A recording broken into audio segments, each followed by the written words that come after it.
You think your revision isn't working because you didn't study enough.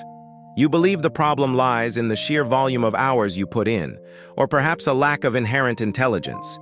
You might even feel a sense of personal failure, questioning your own capabilities. You're wrong. The truth is, your revision isn't working because of how you're revising. It's not about the quantity of effort, the late nights, or the number of pages you flipped. It's about the quality and strategy behind it. This fundamental misunderstanding is not just inefficient, it's actively holding you back from true learning and mastery, leading to frustration and wasted time. Picture this familiar scenario.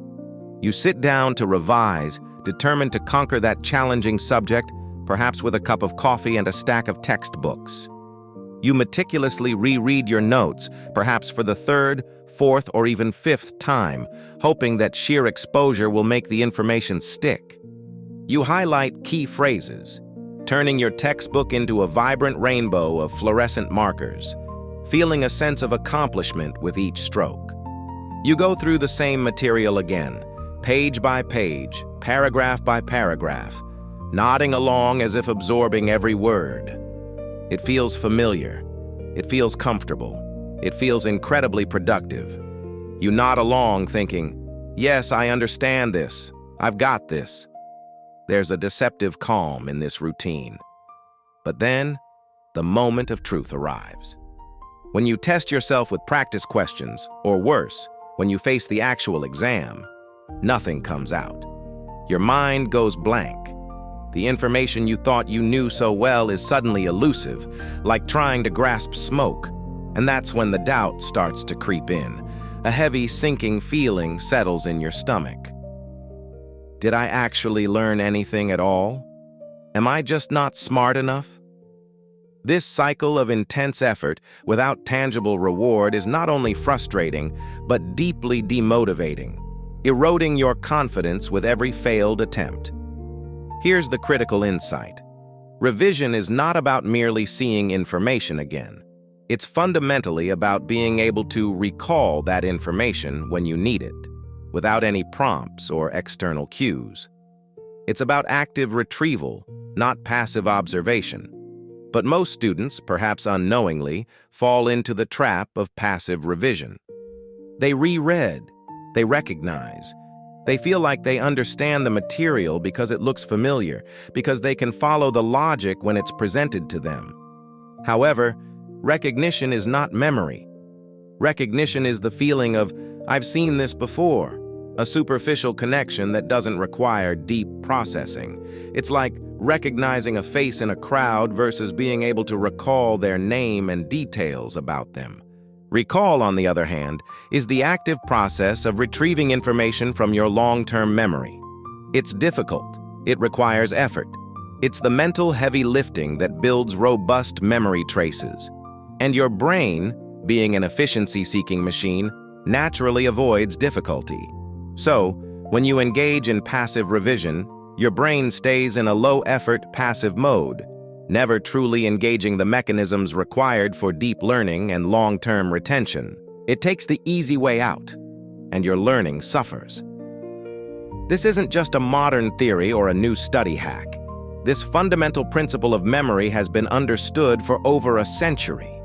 As the pioneering psychologist Hermann Ebbinghaus, often considered the father of memory research, demonstrated through his groundbreaking experiments, memory fades quickly without active recall.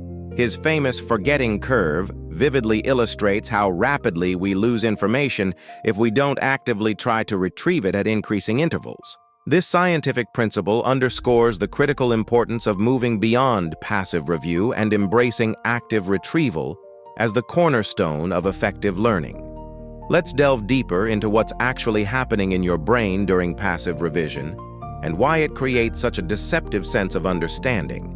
When you reread something, your brain encounters familiar patterns, words, and concepts. It processes these familiar inputs and says, I've seen this before. I know this. This is easy. This creates a false sense of confidence, a cognitive illusion of mastery. You feel prepared because the material seems easy to process, flowing smoothly through your mind. You mistake fluency of reading for fluency of understanding. But when you're in the exam room or trying to apply that knowledge in a real-world scenario, the environment is entirely different. There's no page in front of you, no highlighted notes, no familiar text to prompt your memory. The safety net is gone. There are no hints, no familiarity, only the stark demand for pure, unassisted recall. You are expected to generate the information from within, and if you didn't train your brain to actively recall that information during your revision, if you only practiced recognition, your brain simply doesn't know what to do. It hasn't built the strong, accessible neural pathways necessary for retrieval, leaving you stranded when it matters most. At Daily Reset Lab, this channel is dedicated to breaking down the hidden psychological patterns behind how you study, how you think, and how you perform under pressure. We aim to equip you with the scientifically backed tools and strategies to optimize your learning and unlock your full potential.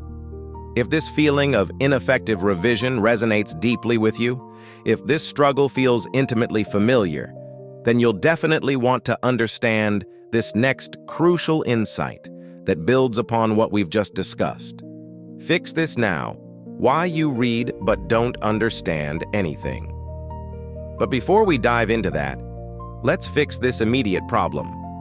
Let's transform your revision strategy right now, giving you actionable steps to implement today. The profound truth about memory, and indeed about all learning, is this: your brain strengthens memory through effort, not mere repetition. It's not about how many times you passively see something, but how hard you work to retrieve it, to reconstruct it from your own mind. The moment you struggle to recall something, when you genuinely have to dig deep into your mental archives, when you feel that slight mental strain, that's precisely when learning happens. That's when new neural connections form, becoming stronger and more efficient, and existing ones are reinforced. That's when memory truly builds and becomes robust, resilient, and readily accessible. This productive struggle, this active engagement with the material, is the engine of long-term retention and deep understanding. But if you remove that struggle, if you make revision too easy by constantly rereading and recognizing, never challenging your brain to retrieve, you inadvertently remove the learning. You bypass the very mechanism that makes knowledge stick, leaving you with a fragile, superficial understanding that crumbles under pressure. So the solution is not to revise more hours, burning yourself out with ineffective methods that yield minimal results. That's a path to exhaustion and disillusionment. It's about revising differently. It's about shifting from passive consumption to active engagement, from being a recipient of information to an active generator of knowledge.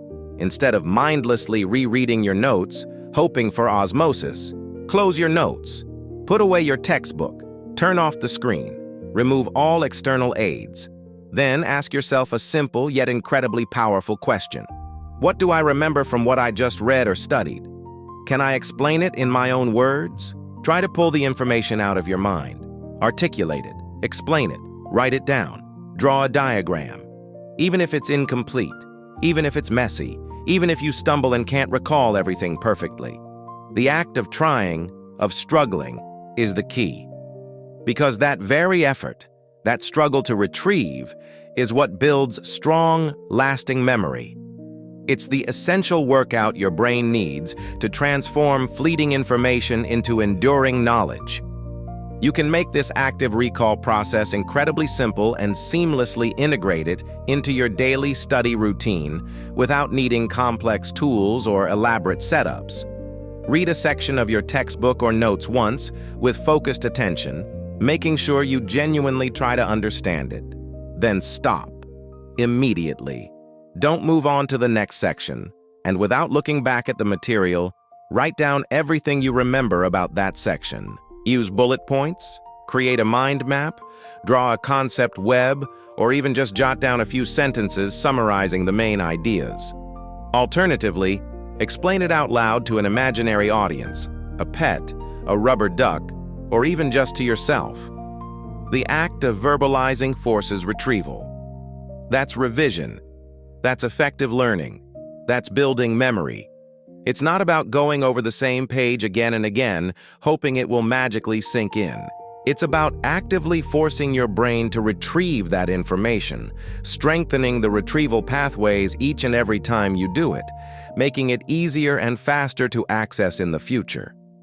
So the next time revision feels like it's not working, the next time you feel that familiar frustration, that nagging sense of inadequacy, don't assume you're not capable.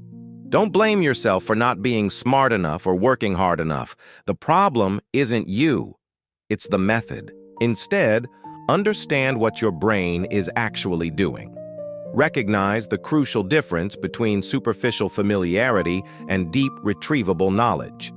Empower yourself with this understanding, because revision is not about familiarity.